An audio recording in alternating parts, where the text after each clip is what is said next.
Next up, we're going to hear a story about how leadership is really a lifelong journey. It's a process. It's a story of who we are.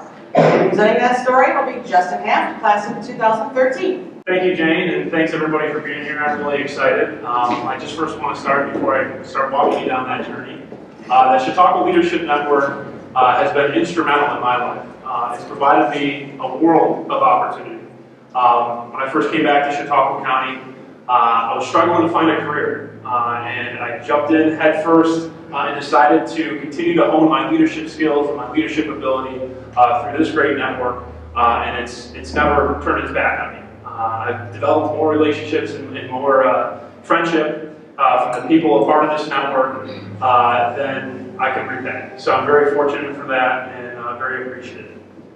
The first two things that I want to kind of touch on are really two paradigm shifts that I had growing up in my leadership journey.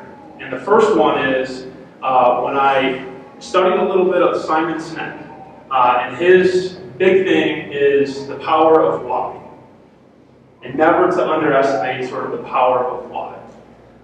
Really, ultimately, what that does is it helps you get to the core to find your purpose, right? To find your belief.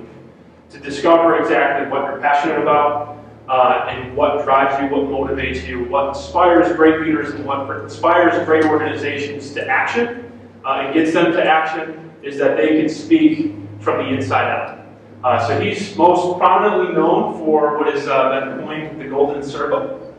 And the way he sort of explains it is from the outside, most organizations, most marketing that we see on a day-to-day basis, okay, speaks to us from the outside in. Okay? I'm a computer company. I sell great computers. You should buy my computers because they have a high-speed processor, right? Will you buy it? That's from the outside in. He argues that you should speak from the inside out. Take a company like Apple, for example. We're the best organization in the world because we want to change the the basis for how we do business. And that really spoke to me as a young child growing up. I sort of was studying his stuff and started reading a lot of leadership books, probably in high school. And it just sort of changed my shifting because I could see how fundamental those principles were and how they applied to everything that I did. In school, in work, in family. It just was completely fundamental. The next leadership activity that I did was read 7 Habits of Highly Effective People by Dr. Stephen Covey. And his 7 habits were sort of a go-to guide for me when I went away to college and just wanted to better myself in anything that I did. I sort of always went back to try to find some sort of example as to how I could apply those 7 principles in my day-to-day life. And it was just instrumental to me. And it really changed the way I viewed things and changed my perspective. So enough of that leadership talk, a little bit more about me, okay, and my background. You see 2 pictures on the screen here. The one on the left is an overview of beautiful Chautauqua Lake. I probably should have found a high-definition resolution picture, but it's still a pretty picture of Chautauqua Lake. That's where I grew up. I actually was born and raised right in Venus Point, New York. My parents had a house right on the lake. It's beautiful, it's gorgeous, right? You can spend all your time and energies out on the lake, boating, jet skiing, all that kind of fun stuff. Well, I grew up in a separated household. So that's where I was during the week, 5 days a week. But on the weekends and all summer and every vacation, I was spending time at my dad's in East Ottawa, New York. Which brings me to the picture on the right. And in East Ottawa, there's more cows than there are people. And we also had a lot of cows. So quickly eliminate the vision of spending time with your friends that you're growing up going to school with on jet skis, vacationing, seems like every weekend. Envision more of your child that grew up cutting fence posts, fixing fence, and carrying steers like that one back to the barn, making sure that they're fed and ready to go. I will say, fast forward to today, that farm is a lot more advanced than it was when it was first starting. So my brothers, they don't know the real pain of what it takes to actually get into a manure spreader with a pitchfork, not the ones that have the fancy stuff that throw the manure, but the ones that you actually have to throw out yourself. Maybe that's why I'm 270 pounds, I don't know. This picture actually is my family, and they are my wife. So jumping back to the first slide. That's my wife, Molly, of 8 years, which I'm very proud of. And my 2 children, Madison, she's my stepdaughter, she's going to be 12 in September, and my son Wyatt, who just turned 3 back in March. Madison wants to be a marine biologist. I work in workforce development here in Chautauqua County. I don't think there's a big requirement for a lot of marine biologists, so I still have a lot of work to do as far as trying to create a career alignment, but we're letting her sort of set those goals for herself for right now and keeping those dreams alive. Yeah, so they're definitely my life. Come from a very large family. Go ahead and take that picture and multiply it by 8. So as I just mentioned in the previous slide, I come from a separated family, and my wife comes from a separated family. And both of our parents have both been remarried. So the Christmas times, have anyone seen that movie Four Christmases? Yeah, that's us. We're traveling all over the place, okay? So this is just my mom's side of the family at a family gathering. It's probably one of the cousins' birthdays.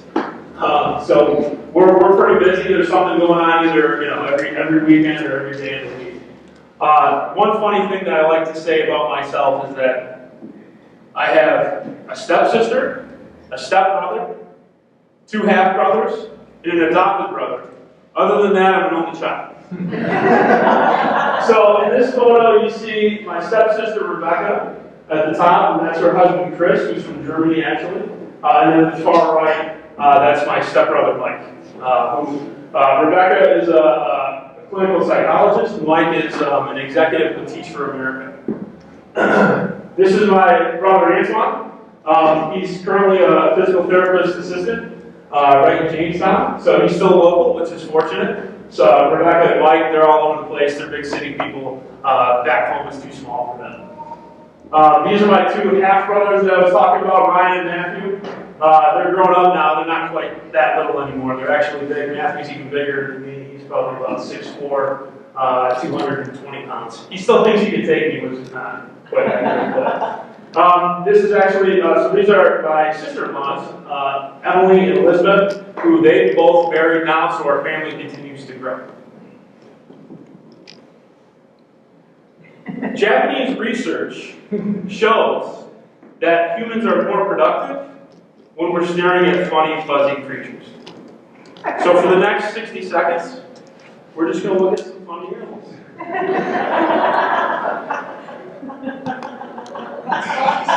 Aww.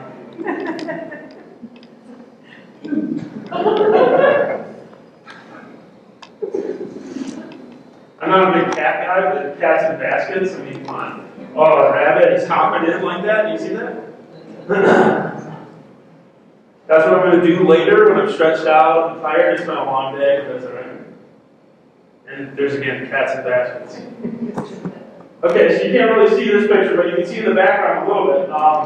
This is actually the best line ever from Alfred University back in 2007. I was fortunate enough to continue my athletic experience, and sports has been very instrumental in my life. That's where I've derived a lot of my leadership experiences. It taught me a lot of work ethic, that type of stuff. I obtain a lot of that type of stuff. I'm very fortunate now to be able to try to give back to my local community as I just accepted the head coaching football job at Maple Grove High School. So I'm really excited about that opportunity. And sports were so instrumental in keeping me on the straight and narrow and teaching me a whole bunch of stuff that you see up there. Last but not least, because I see that I'm running a little bit short on time, my mom. I've been a mama's boy since day one. I'm not ashamed to say that. And she has been, by far, my guiding light. And it's so instrumental in my life in teaching me all these different types of leadership experiences. And I think first and foremost, she's just always been there to answer the phone and just show me an endless amount of love. And I think that's, as a leader, That's the most important thing. Thank you.